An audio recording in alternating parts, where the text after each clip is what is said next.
आप सब लोग, माय व्यूवर्स, माय सब्सक्राइब हैं। When initially I came here, मुझे किसी चीज़ का कोई आइडिया नहीं था, लाइक आलू प्याज के भाव भी नहीं पता थे। बट बाद में मैंने घर का खर्चा अपने हाथ में लिया, खुद बाय करना, खुद पे करना।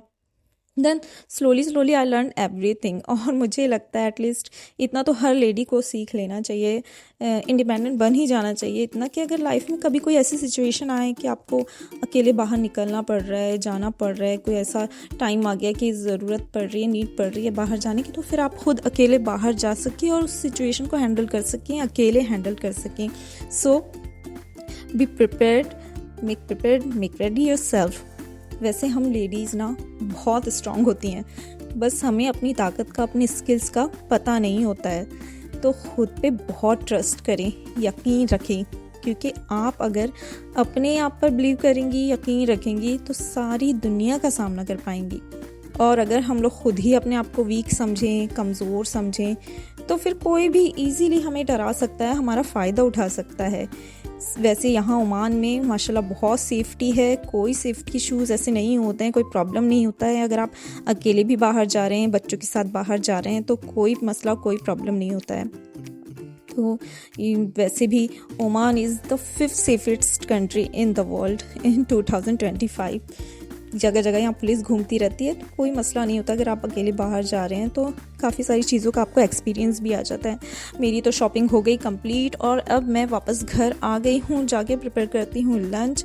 वैसे कल मैंने बिरयानी बना ली थी ना, तो वो काफ़ी बच गई थी, मतलब मेरे हिसाब से बची हुई है कि मैं एक टाइम अभी खा सकती हूँ उसे। बट बच्चों का तो वैसे भी मसला ही होता है, वैसे भी नहीं खाते हैं वो एक दूसरे टाइम ये सारी चीज़ें, बिरयानी वगैरह। और उनके लिए तो मुझे वैसे भी कुछ ना कुछ प्रिपेयर करना ही था, तो मैंने सोचा चलो ठीक है, ऐसा कुछ डिफरेंट सा आज रेडी करती हूँ। तो यहाँ पर सबसे पहले मैक्रोनी बॉईल करने के लिए मैंने रख दी है, और ये है बेशामेल मिक्स वाइट सॉस पाउडर। ये नेस्टो लुलु किसी भी सुपरमार्केट में इजीली अवेलेबल होता है, आपको मिल जाएगा आराम से। तो बहुत अच्छा, बहुत क्रीमी और टेस्टी इससे वाइट सॉस रेडी होता है। बहुत ज़्यादा आपको प्रिपरेशन की ज़रूरत नहीं होती है। और एज इसमें ये भी होता है, मिल्क पाउडर भी होता है, तो बहुत क्रीमी और टेस्टी इसका टेस्ट आता है। तो यहाँ पर सबसे पहले इसे अच्छी तरह से नॉर्मल पानी में डिज़ोल्व कर लें और स्लोली लो फ्लेम पर इसे पैन में डालकर इस तरह से घुमाते हुए कुक करें, क्योंकि ये ना नीचे लगने लगता है। इसमें कॉर्नफ्लोर भी होता है और इसीलिए मिल्क पाउडर भी होता है। तो लो फ्लेम पे पकाएं और इसे मिक्स ज़रूर करते हैं, तो इसमें इससे लम्प्स नहीं बनेंगे और बिल्कुल सिमिलर सेम कंसिस्टेंसी के साथ ये रेडी होगा। अब यहाँ पर एक पैन में मैं थोड़ा सा ऑयल डालूंगी।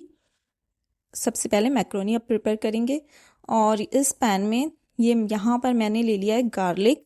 फाइनली एक ही गार्लिक लिया, क्योंकि कम क्वांटिटी में बना रही हूँ, तो एक गार्लिक बिल्कुल इनफ है। उसे फाइनली चॉप किया, और थोड़ी सी मतलब एक मैंने ग्रीन चिली ली है, हरी मिर्च ली है, उससे भी फाइनली चॉप कर दिया। वैसे ब्लैक पेपर डालती हूँ, बट वो इतना स्पाइसी नहीं होता, तो थोड़ा सा लाइट स्पाइसी ना टेस्ट बड़ा अच्छा लगता है इसमें। और उसी के साथ यहाँ पर मैंने थोड़े से रफली चॉप किए हुए कैप्सिकम और अनियन इसमें ऐड कर दिए हैं। अगर आपके पास और कोई रेड, ग्रीन या येलो बेल पेपर है, आप वो भी ऐड कर सकते हैं। मशरूम है तो वो भी ऐड कर सकते हैं, बट मेरे पास अभी ये सारी चीज़ें अवेलेबल नहीं है, तो बस मैं इतना ही ऐड कर रही हूँ। वैसे बच्चे वेजिस इतनी खाते भी नहीं है, तो वो अलग कर देते हैं, तो इतना ठीक है। उसके बाद जो वाइट सॉस मैंने रेडी किया था वो भी ठंडा हो चुका था, मैंने और पहले ही इसे प्रिपेयर करके रख दिया था, तो अब ये भी इसमें ऐड कर दूंगी।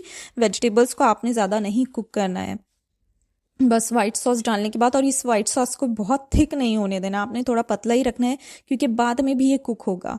और यहाँ पर मैंने इसमें ऐड कर दिया कुकिंग मिल्क क्रीम, जो कि ये भी आपको किसी भी सुपरमार्केट में इजीली मिल जाएगा। ये भी अलग अलग ब्रांड के होते हैं। और यहाँ पर उसके बाद मैं ऐड कर रही हूँ ऑरिगेनो, बिल्कुल लाइट ऐड करें। कई लोग ना बहुत ज़्यादा ओवर ऑरिगेनो डाल देते हैं, और उससे टेस्ट इतना मतलब बहुत थोड़ा सा पिंची सा ऑरिगेनो का टेस्ट आता है इटालियन इस टाइप के डिशेस में, तो वो इतना अच्छा नहीं लगता है। उसके बाद मैंने सॉल्ट इसमें ऐड कर दिया है। सॉल्ट आप देख कर ही डालें थोड़ा, क्योंकि इस मिक्सचर में भी ना थोड़ा सा लाइट सॉल्ट होता है। अब उसके बाद यहाँ पर बॉइल्ड मैकरोनी मैं इसमें ऐड कर दूँगी, और अब इसे अच्छी तरह से कुक करें। अगर आपको ऐसा लग रहा है कि जो वाइट सॉस आपने रेडी किया हुआ है वो थिक हो रहा है, या ऑलरेडी बहुत थिक वो हो गया था, प्रिपेयर हो गया था आपसे, तो फिर आप उसमें पानी ऐड कर दें, क्योंकि अभी ये मैक्रोनी के साथ भी कुक होगा तो फिर अच्छा खासा थिक, मीन्स आपकी मैक्रोनी बहुत ज़्यादा थिक हो जाएगी, वो वैसी अच्छी नहीं लगती है। थोड़ा सा सॉसी वाला फ्लेवर उसमें टेक्सचर आना चाहिए। यहाँ पर मैंने ऊपर से ब्लैक पेपर भी इसमें ऐड कर दिया है। अब इसे अच्छी तरह से मिक्स कर लें। सारी चीज़ों को अच्छी तरह से मिक्स करने के बाद इसे थोड़ी देर के लिए कुक होने दें। इतना कुक करें कि बिल्कुल ये पकने लगे, छोटे छोटे बबल्स आपको उठते हुए दिखाई देने लगे इसमें। तो यहाँ पर अब इसे मैं कवर करके रख दूँगी, क्योंकि कवर करने से ज़्यादा जल्दी और अच्छे से ही कुक हो जाएगा। ये देखिए छोटे छोटे से बबल्स आ रहे हैं, तो इसका मतलब है अच्छी तरह से कुक हो गया है। अब एक छोटी सी स्वीट ट्रीट अपने बच्चों के लिए मैं रेडी करूँगी। आज तो इन लोग के सच में मज़े होने वाले हैं। यहाँ पर नॉर्मल जो वनीला केक स्लाइस होते हैं वो मैंने डाल दिए हैं, और ये स्ट्रॉबेरी मिल्क है जो थोड़ा थोड़ा इस पर डालना है ताकि थोड़े से सॉफ्ट हो जाएं, क्योंकि केक ना थोड़े से बहुत सॉफ्ट भी नहीं होते, जिस तरह केक वाला फ्लेवर आता है वैसे तो नहीं होते हैं उतने, इसलिए इसे थोड़ा सा सॉफ्ट और मॉइस्चराइज करेंगे हम इस मिल्क को डाल के। यहाँ पर बहुत ज़्यादा ओवर क्वांटिटी में ना डालें कि बिल्कुल लूज़ ही हो जाए आपके केक। और उसके बाद ये है डेंट का स्ट्रॉबेरी डेजर्ट। ये आपको किसी भी सुपरमार्केट में मिल जाएगा और ये अलग अलग फ्लेवर में भी आता है, बट मैं यहाँ स्ट्रॉबेरी डेजर्ट बना रही हूँ तो मैंने स्ट्रॉबेरी फ्लेवर यहाँ पर यूज़ किया है। इसे अच्छी तरह से इस केक स्लाइस के ऊपर स्प्रेड कर दें और थोड़ा सा ऐसा कंटेनर को हिलाएं तो वो अपने आप ही स्प्रेड हो जाएगा। एक्चुअली मैं इस तरह से ग्लास कंटेनर यूज़ कर रही हूँ ताकि आपको दिखाई भी दे और फिर स्टोर करने के लिए भी इजी होता है कि अगर जितना खाया उतना खा लें और बाद में आप उठा के इसे फ्रिज में रख भी सकते हैं। अब इसके हम लेयरिंग करेंगे। इसकी नेक्स्ट लेयर भी सेम मेथड से हमें प्रिपेयर करनी है। जिस तरह से फर्स्ट लेयर रेडी की थी उसी तरह से यहाँ मैं सेकेंड लेयर भी रेडी कर रही हूँ। अभी आप देख ही सकते हैं धीरे धीरे करके अच्छी तरह से, स्पेशली आप एजेस जो है ना केक के साइड्स हैं